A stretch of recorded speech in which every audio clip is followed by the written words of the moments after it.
बिस्मिल्लाहिर्रहमानिर्रहीम, अस्सलाम वालेकुम। मैं हूं मुबशर हसन, आपका बायोलॉजी का टीचर। आज हमने क्लास 10th में चैप्टर 2 सर्कुलेटरी सिस्टम के अंदर टॉपिक है हमारा कंपोनेंट्स, जिसको हमने डिस्कस करना है। याद रखिएगा ये एस वाला नंबर 11 है, हमारी बुक का एस वाला नंबर 11 है और इस चैप्टर का एस वाला नंबर 2 है। और टॉपिक क्या है? Identify the different components that make up the blood. Components of blood आज का हमारा ये टॉपिक है जिसको हमने डिस्कस करना है। तो ये टॉपिक जहाँ पे हमारी बुक में मौजूद है, components of blood. Components of blood के अंदर याद रखिएगा नंबर फर्स्ट पर इसकी डेफिनेशन आ जाएगी। नंबर फर्स्ट पर इसकी डेफिनेशन है, आप देख रहे हैं, ये सबसे पहले इसकी डेफिनेशन मेंशन की गई है और इसमें बताया गया है कि blood is a type of special connective tissues. याद रखिएगा ये यहाँ पे आपके पास एमसीक्यू भी है, आपने इसे नोट कर लेना है। With cell suspended in a fluid medium, यानी कि बेसिकली अगर डेफिनेशन की बात करें तो वो उसने ब्लड बताया है कि ये कनेक्टिव टिश्यू की एक टाइप है, कनेक्टिव टिश्यू हैं और ये किस में मौजूद होते हैं? एक मीडियम के अंदर मौजूद होते हैं, suspended in a fluid medium, और इसमें ब्लड सेल्स भी मौजूद होते हैं। ये बात कर रहा है। The blood circulate in the blood vessels. यहाँ पर ज़ाहिर सी बात है, सबसे पहले हमने इसकी डेफिनेशन मेंशन करनी है, तो आप इसको देख सकते हैं।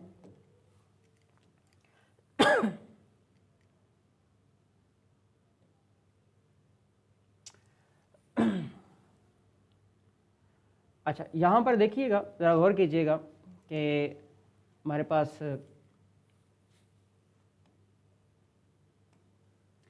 Cell suspended in a fluid medium, ये इसकी आगे definition. Then the blood circulate in the blood vessel, almost all the substances to be transported are present either dissolved or suspended in the blood. वो कहते हैं कि कुछ बहुत सारी चीज़ें हैं जो ब्लड में मौजूद हैं, ब्लड प्लाज्मा में मौजूद है, या तो वो डिजॉल्व होती हैं या सस्पेंडेड होती हैं। डिजॉल्व वही हो सकती हैं जो डेफिनेटली वाटर सॉल्युबल होंगी, क्योंकि पानी जो है वो हमारे ब्लड के अंदर बहुत ज़्यादा पाया जाता है। मतलब इसमें दो चीज़ें आप देख सकते हैं, एक ब्लड सेल्स होते हैं जो सस्पेंडेड होते हैं और साथ प्लाज्मा होता है।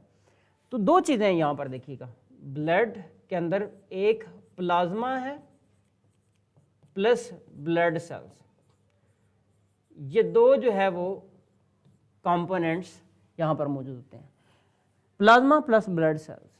तो यहाँ पर ये मौजूद है, प्लाज्मा प्लस ब्लड सेल्स ये मौजूद हैं। तो अब हमने देखा जो प्लाज्मा है, प्लाज्मा का 55% जो है, जो आप 55% जो है ये ब्लड का सिर्फ प्लाज्मा है, बाकी 45% जो है वो ब्लड सेल्स हैं। फिर आप देखेंगे ये जो 55% जो प्लाज्मा है, प्लाज्मा का 90% वाटर है। बड़ा इंपॉर्टेंट एमसीक्यू है, 90% वाटर है और 10% डिजॉल्व सब्सटेंसेस मौजूद होती हैं। तो इसके हवाले से हम चलते हैं प्लाज्मा पे। प्लाज्मा आपका अकेला लॉन्ग क्वेश्चन भी हो सकता है और याद रखिएगा ये आप इसमें से शॉर्ट क्वेश्चन भी हो सकते हैं और एमसीक्यू भी हो सकते हैं। The liquid part of the blood cell known as plasma, यानी कि जो प्लाज्मा का या ब्लड का लिक्विड पार्ट होता है बेसिकली उसको आप प्लाज्मा कहते हैं, ठीक है। It constitute about 55% by volume of the blood, यानी कि ये ब्लड का 55% होता है। दूसरी बात आपने इसमें देखनी है कि 55% ये ब्लड का है और फिर इसका आपने देखना 90% जो है वो वाटर है। यहाँ पर 90% इसका क्या है? पानी है, ये आपने याद रखना है। और इसका 10% जो है वो क्या है? वो बाकी डिजॉल्व सब्सटेंसेस हैं। ये बड़ा इंपॉर्टेंट एमसीक्यू है, ये आपने याद रखना है। अब हमने देखना है कि जो बाकी 10%, 90% तो हो गया पानी, बात खत्म हो गई। बाकी जो 10% है वो क्या क्या कंटेंट्स हैं वो हमने देखने हैं। नंबर फर्स्ट पर हमने देखनी है यहाँ पे प्लाज्मा प्रोटीन। आपके पास अकेला शॉर्ट क्वेश्चन आ जाता है इसका, प्लाज्मा प्रोटीन। जो प्लाज्मा प्रोटीन है इसमें मोस्ट इंपॉर्टेंट जो प्रोटीन है उसको हम कहते हैं इम्यूनोग्लोबुल्स। इम्यूनोग्लोबुल्स क्या होती हैं? एंटीबॉडीज़ आप कहते हैं। ये हमारे बेसिकली सेल के सोल्जर्स होते हैं, ये सेल के दफाई निज़ाम है, उसका डिफेंस सिस्टम है, तो वो कौन है? वो हैं जी इम्यूनोग्लोबुलिन, ये मोस्ट इंपॉर्टेंट है। उसके साथ ब्लड क्लॉटिंग प्रोटीन होती हैं। ब्लड क्लॉटिंग प्रोटीन में फाइब्रिनोजन है, नंबर फर्स्ट पर आपने फाइब्रिनोजन, नंबर सेकंड पर इम्यूनोग्लोबुलिन। इसके अलावा और भी प्रोटीन है जो यहाँ पर मौजूद होती हैं, एल्ब्यूमिन। तो मैंने यहाँ पर 3 प्रोटीन का जिक्र किया। नंबर फर्स्ट यहाँ पे आ जाएगी फाइब्रिनोजन, ठीक है, जिसका किस में काम है आपने याद रखना है। 7 आपने प्रोटीन बतानी है, 7 उनके काम बताने हैं। ये आपका शॉर्ट क्वेश्चन है, आप इसको यहाँ से देख भी सकते हैं।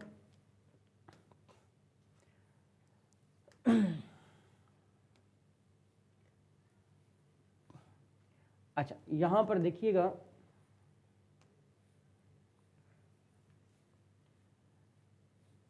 चलें ठीक है, ये नंबर फर्स्ट पर fibrinogen, number second immunoglobulin antibodies, और नंबर थर्ड पर जो है वो एल्ब्यूमिन प्रोटीन आ गई हैं, यानी कि ये 3 आपके पास मौजूद हैं।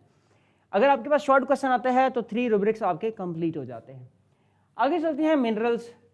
यहाँ पर मिनरल्स की बात करें तो डिजॉल्व्ड मिनरल्स आ जाएंगे। डिजॉल्व मिनरल्स के अंदर आप क्या देखते हैं, एक आ गया आपके पास क्लोराइड।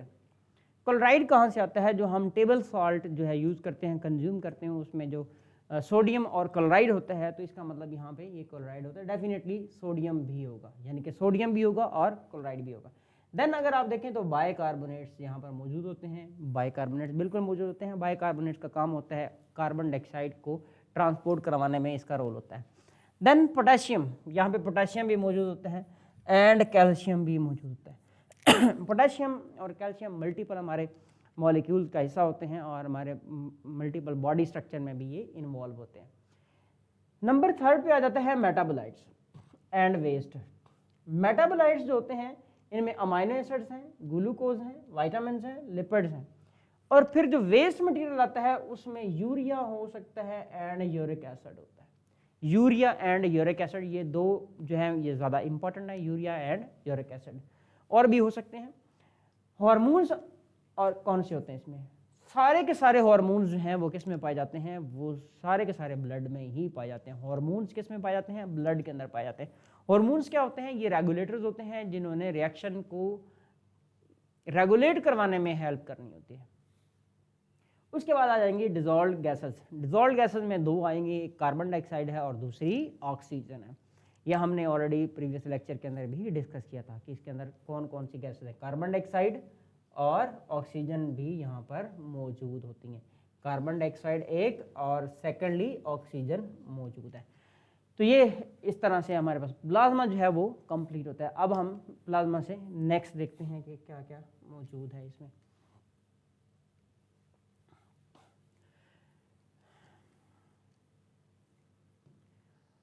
चलते हैं जी, cell types found in the blood.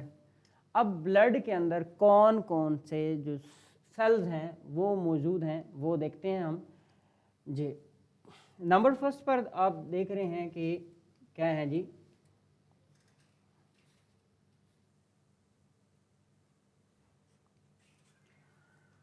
Red blood cells हैं। रेड ब्लड सेल्स में देखें तो उनको हम एरिथ्रोसाइट्स कहते हैं। याद रखिएगा, एरिथ्रोसाइट्स का वर्ड है। एरिथ्रोसाइट्स आरबीसी, यानी कि एरिथ्रोसाइट्स भी कहते हैं और आरबीसीज भी इनको कहा जाता है। अच्छा, सर्कुलर फ्लैटेंड, सर्कुलर इन और फ्लैटेंड इनकी ये शेप है। बाइकनकेव डिस्क है एंड हैज़ नो न्यूक्लियस। सबसे इंपॉर्टेंट जो एम्स की है इनका न्यूक्लियस नहीं होता, न्यूक्लियस नहीं होता। अच्छा, RBCs have iron containing pigment haemoglobin. इसके पास क्या होता है? हीमोग्लोबिन मौजूद है। हीमोग्लोबिन मौजूद है। हीमोग्लोबिन के पास क्या है? आयरन होता है, और आयरन जो है उसका काम क्या होता है? आयरन का काम होता है oxygenation, oxygenation of tissues, oxygenation of tissues. यानी कि यहाँ पर आप देखें तो ये इसका स्ट्रक्चर आ गया। फिर आप देखें तो बाइकनकेव डिस्क शेप का है। अच्छा, फिर आपने कहा इसकी प्रॉपर्टी में आयरन मौजूद है। आयरन किसके अंदर मौजूद है? हीमोग्लोबिन में मौजूद है। हीमोग्लोबिन याद रखिएगा इसका 90% जो है वो हीमोग्लोबिन होती है। और हमारे जो आरबीसीज होते हैं याद रखिएगा इनको कलर प्रोवाइड करने में हीमोग्लोबिन का रोल होता है। फिर आप नेक्स्ट देखें RBC are formed in the bone marrow, ये बोन मैरो में बनते हैं आफ्टर बर्थ, याद रखिएगा। दो बातें हैं, आफ्टर बर्थ है, जो बिफोर बर्थ कहाँ बनते हैं, ये स्प्लीन और लिवर में बनते होते हैं। अच्छा, there life span is about 120 days, that is very important.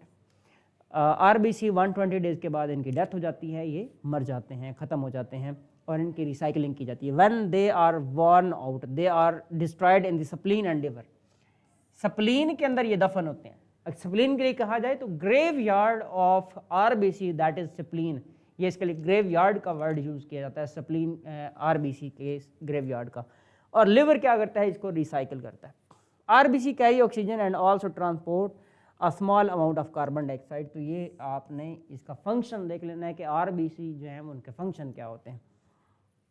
इसके बाद देखें तो वाइट ब्लड सेल्स के हवाले से आप देखते हैं, वाइट ब्लड सेल्स क्या हैं, आर कॉल्ड ल्यूकोसाइट्स।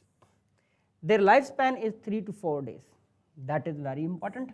एमसीक्यू, वहाँ पे 120 डेज था, यहाँ पे 3 to 4 days। Each white blood cell is irregular in shape and contain a nucleus, और इनमें न्यूक्लियस मौजूद होता है।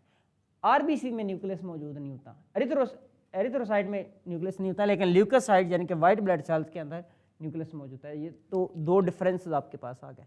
White blood cell can be divided into 2 main types, इसकी आगे फर्दर टाइप्स है, उसकी कोई टाइप्स नहीं होती, उसमें हीमोग्लोबिन है, यहाँ पे हीमोग्लोबिन नहीं होती।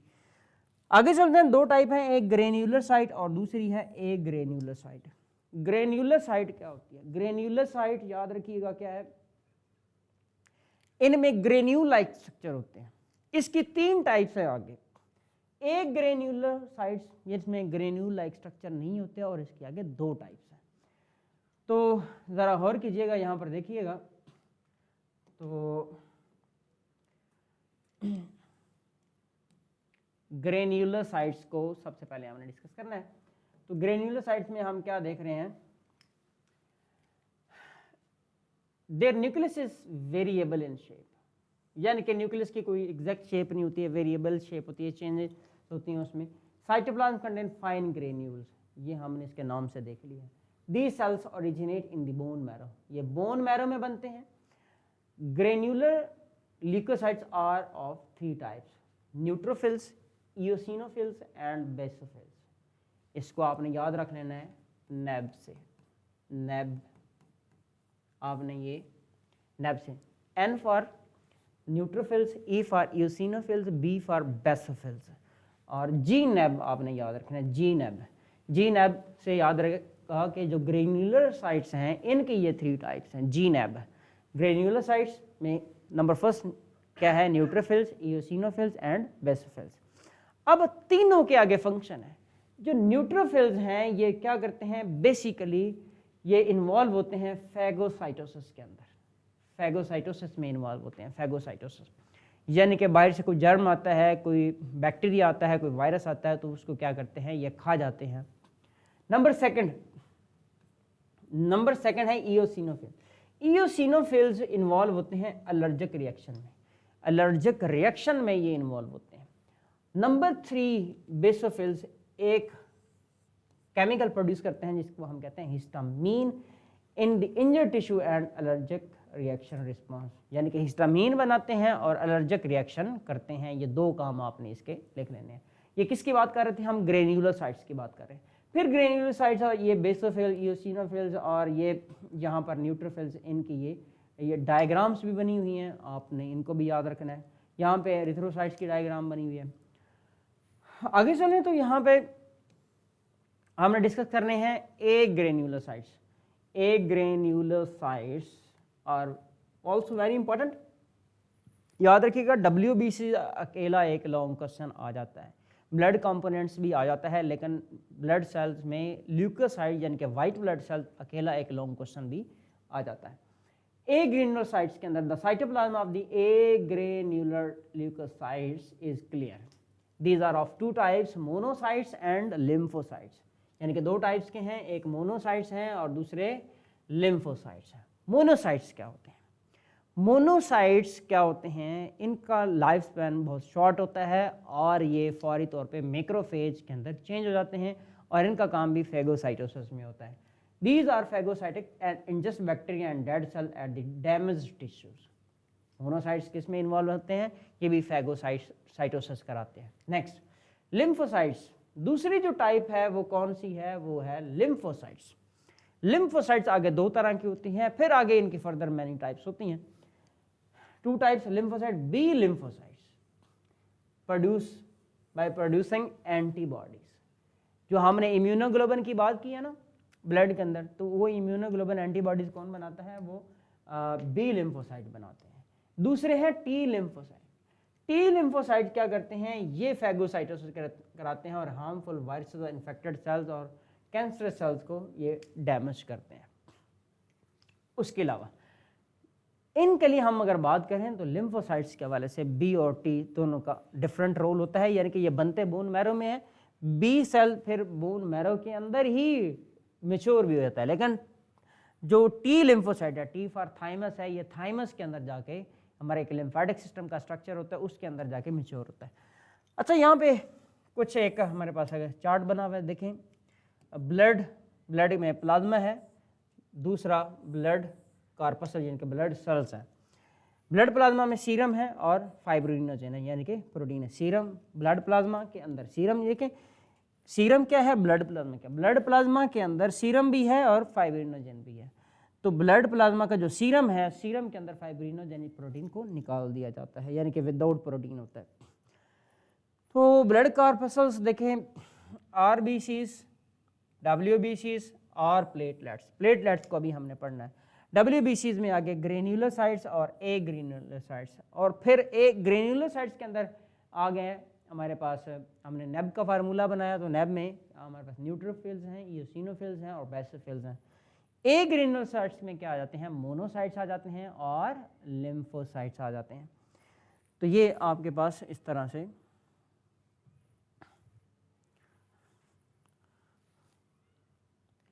फिर आ जाएंगे प्लेटलेट्स।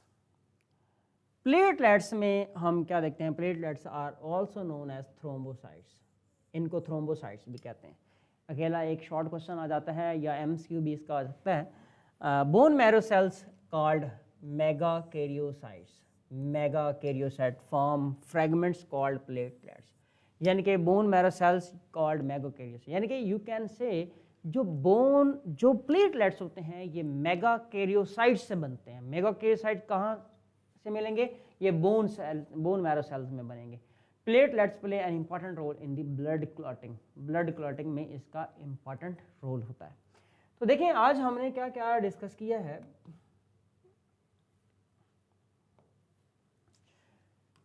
आज हमने दो लॉन्ग क्वेश्चन डिस्कस किए हैं जो कि बहुत ही इंपॉर्टेंट है, शॉर्ट से लॉन्ग क्वेश्चन है।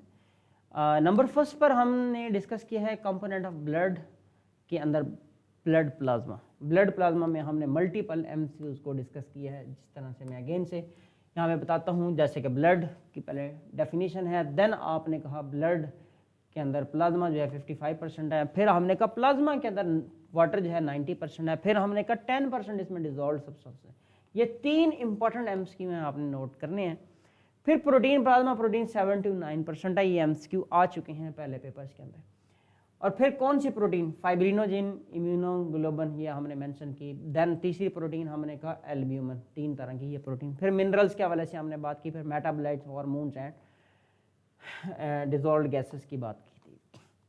इसके बाद आ गया हमारे पास दूसरा क्वेश्चन शुरू होता है सेल टाइप के हवाले से। तो सेल टाइप के हवाले से हमने देखा है आरबीसीज की प्रॉपर्टीज़, आरबीसी क्या है, फिर इसकी शेप, हीमोग्लोबिन, ठीक है, आयरन, ये यहाँ पर इम्पॉर्टेंट जो है वो एमसीक्यू हैं, आपने नोट करना है। इसकी शेप फ्लैटेंड शेप और biconcave disc like, that is also very important. इसकी जो है वो लाइफ स्पैन है, वो भी बड़ा इंपॉर्टेंट एमसीक्यू है। फिर ये फॉर्मेशन इसकी कहाँ होती है, बोन मैरो के अंदर, और फिर ये रिसाइकल किस में होते हैं, वो इम्पॉर्टेंट एमसीक्यू है। फिर वाइट ब्लड सेल्स के हवाले से बात करें जिसको ल्यूकोसाइट भी कहते हैं, इसका लाइफ स्पैन 3 to 4, ये इंपॉर्टेंट एमसीक्यू है। देन इसकी दो टाइप्स हैं, ग्रेन्यूलर और ए ग्रेन्यूलर। एक ग्रेन्यूलर साइट्स के आगे फिर 3 टाइप्स है, तो आपने याद रखना वो कौन कौन सी हैं, नेब के हवाले से। और ए ग्रेन्यूलर साइट्स में हमने कहा मोनोसाइट्स एंड लिम्फोसाइट्स। तो ये था आज का हमारा लेक्चर। आपने ये दो लॉन्ग क्वेश्चन है, दोनों लॉन्ग क्वेश्चन को आपने अच्छे तरीके से लिखना है। ये बहुत ही इंपॉर्टेंट क्वेश्चंस हैं और आपने इनको एज इट राइट करने हैं। इसके साथ आपने हमारे चैनल को सब्सक्राइब करना है, फ्रेंड्स से शेयर करना है, लाइक करना है और कमेंट्स और अपनी सजेशन लाजमी देनी है। इसके साथ हमारा व्हाट्सएप चैनल है, आपने उसको भी लाजमी जो है वो देखना है। उसके व्हाट्सएप चैनल के हवाले से अगर देखें तो हमारे पास ये बार कोड मौजूद है आपके सामने, इंस्टाग्राम पेज का बार कोड मौजूद है, दैन यूट्यूब चैनल का बार कोड मौजूद है। तो यूट्यूब चैनल में आप चैनल को सब्सक्राइब करके अपने फ्रेंड से शेयर कर सकते हैं। व्हाट्सएप चैनल के अंदर आपको मल्टीपल MCQ भी मिलेंगे, तमाम सब्जेक्ट्स के मिलेंगे जो आपके लिए बेनिफिशियल है, आपके फ्रेंड्स के लिए भी बेनिफिशियल है, तो अपने फ्रेंड से भी इनको शेयर करें। तो इस तरह से आज का लेक्चर हमारा कंप्लीट होता है। मुझे दें इजाज़त, अल्लाह हाफ़िज़।